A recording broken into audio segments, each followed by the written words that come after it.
Hello students, subject name is professional ethics.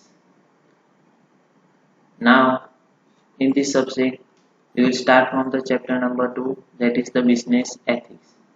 So in this chapter the topics covers are principle of the personal ethics, principle of the professional ethics, evolution of the ethics over the years, honesty, integrity and transparency are the touchstones of the business ethics, distinction between the values and ethics, roots of the unethical behavior, ethical decision making. So these are the topics are covered in these chapters. Today we will see the principle of the personal ethics and the principle of the professional ethics. So principle of the personal ethics. So as with beliefs and the values, personal ethics can differ widely from the person to person. It is the depends on the mentality and personality of the person to person. As mentioned already, the beliefs and the values often motivate the person by defining what they see as being important. In turn, they influence the person attitudes and how they behave. So the personal ethics mostly depends on the person's behavior and their attitudes. Okay, so it influences the person attitudes and how they behave. That depends on their personal ethics. So the ethical expectation often take the form of the principles such as the concern for the well-being of the others, respect for the others, trustworthiness and the honesty, compliance with the law, preventing the harm to the others. So these are the expectations that are fulfilled in this personal ethics. That means we have to behave with others as a well-being of the others. Then we have to respect others. We have to develop the trust and honesty between others or in between us. Then compliance with the law means we have to implement all the laws or we have to fulfill all the law and regulations. Preventing harm to the others means we have don't harm to others. So these are the personal ethics that are the ethical expectation we have received from this principle. So this is the principle of the personal ethics. Now the professional ethics. So in life our behavior is governed by the different norms systems. Means our life there are in different types of norms and rules regulations are available like in professional life, in personal lives or in our daily life we have fulfilled the very different types of norms and regulation in the systems. So the word norm comes from the Latin norma means yardstick. Norms dictate what we ought or not or ought not to do. This means that means norm means we have to the do or not to do. Okay, so do's and don'ts types. So these are the norms which we have to implement our in professional ethics. So the norm systems governing the behavior of the professionals. First one the individual morality means first one is individual morality that refers to the individual values of the specific person and what they believe to be right. Then the second one is individual morality is influenced by the how a person was raised. It is their personal value systems. The sections for disobeying one's individual morality is a guilty conscience. So in individual morality, it's depend on the how the person was raised, how the he believed to be right. Okay. So these are the individual personality and it is differ from the person to person. The second one is morality is the positive morality. This is a set of the norms represent what is considered a right in society at a particular time. The section for the failure to obey the positive morality in social section.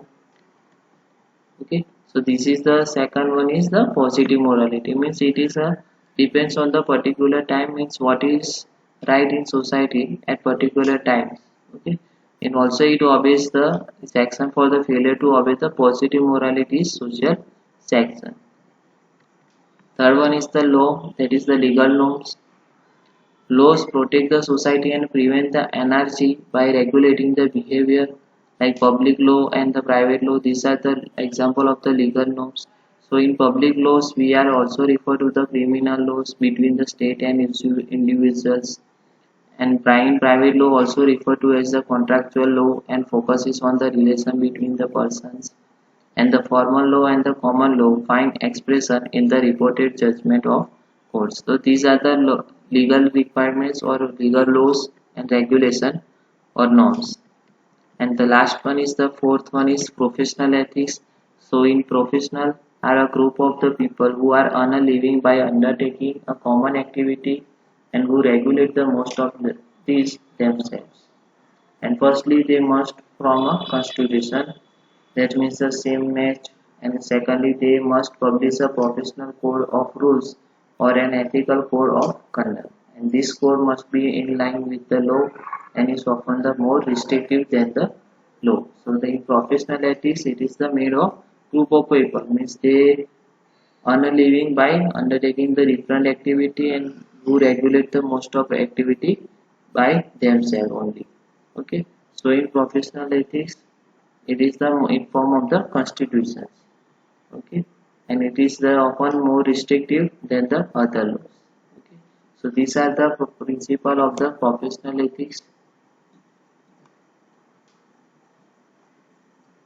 Okay, so these are the professional ethics. Now the principle of the professional ethics means most of the profession have a common fundamental principles which boil down to four universal fundamental principles. First one is respect for the people's dignity and the rights. So this is in professional ethics. We have to respect other people's and other people rights. That the first one is the respect the client's personal integrity like privacy, confidentiality. Okay. Then be non-judgmental of the interesting value of the client, irrespective of the age, behavior, cultural, gender, race, or religion. Then if you are not competent to the undertake a project, task, refer to another professionals. Respect the knowledge, skills and experience of your colleagues and the other professionals. So this is ultimately about the manners or behaviors, our behavior with the other surrounding our colleagues or our customers, or we can say that our management, our upper or lower management, okay, our subordinate. Okay, so we have to respect the people's dignity and rights. And the second one is the responsible practice. So the critical focus of this principle is to limit your practice to your field of expertise and the competency. Then you must have the appropriate knowledge and the skill before undertaking an activity. You undergo the relevant training and adhere to best practice. Keep abreast of the new developments in your field. Use the new techniques under the supervision of the competent and experienced professionals.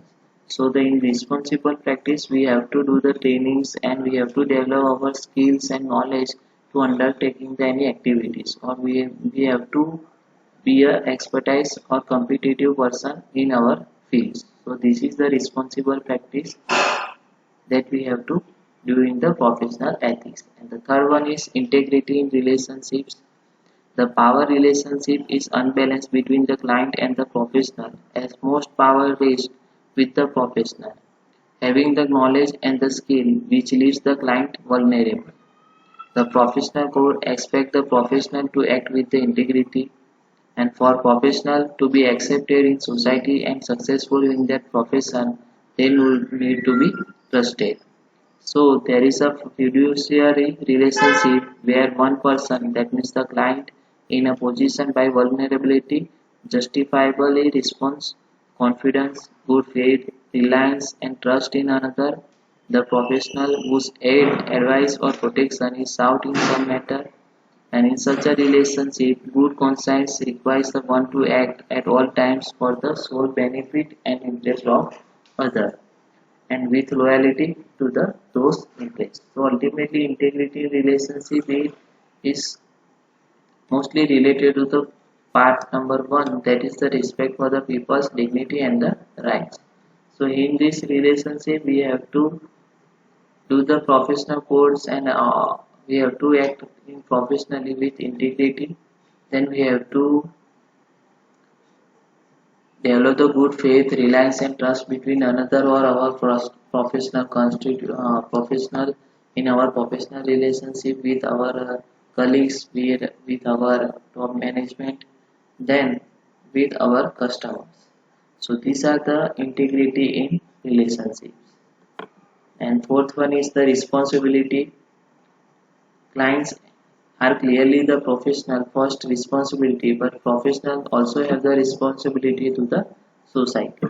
Example of the responsibility in social actions are displaced information that can advance the professions, protect the public trust in the confession by blowing the whistle on non-professional conduct, assisting in some instances where the worthy cause cannot offer the professional services, protect society from the dangerous practices. So the in responsibility that our responsibility is not limited to our customers only. Okay, but we have our responsibility towards the society. Means we have to work according to the needs and laws and regulation of the society. Okay, so this is about the professional ethics, business ethics, and principle of the professional ethics. Okay, so ultimately the professional ethics is talks about or give idea about the respect for the people's dignity, rights, responsible practice, and integrity in relationship and the responsibility. Okay, thank you.